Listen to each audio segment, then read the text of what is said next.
Bahar geldi, günler kızdı. Kuruluş sezonu başlandı. Kuruluş için ne gerek? Kuruluş için elbette sıfatlı sement gerek. Sıfatlı sement nerede işlemez? Sıfatlı sement Hazaras'ta Ekber Optum Sement'te dostlar. Yine görüşeceğiz mümkün. Adı geldi sement. Bu sementimiz Samarkand'dan geldi. Kasım sement boladı. 550 merkeli. Bunların narxlarını tushuntirib o'tamiz qoladi. Hormanglar, assalomu alaykum. Adam tushirib o'tdilar. Assalomu alaykum, hormanglar. Bu sementimiz dostlar, Kasım sement bo'ladi. Buni narxini 48 ming so'mdan Hazaras bo'ylab dastavka etib beramiz. Bu yanda görseniz Karakalpak'ın 450 merkeli hem de 550 merkeli sementimiz ham bor.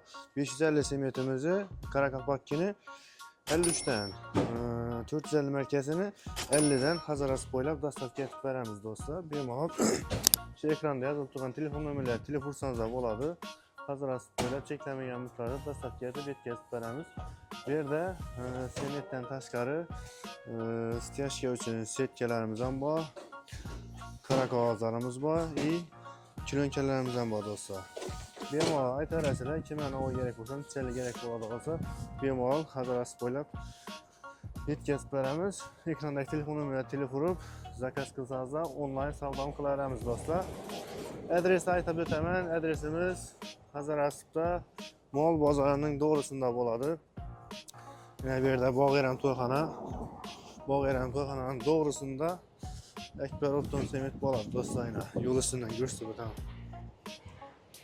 Bu yerda Mol bozoriman. Bemalol kelarasizlar, hammaga tavsiya qilamiz. Sog' bo'linglar, salomat bo'linglar do'stlar.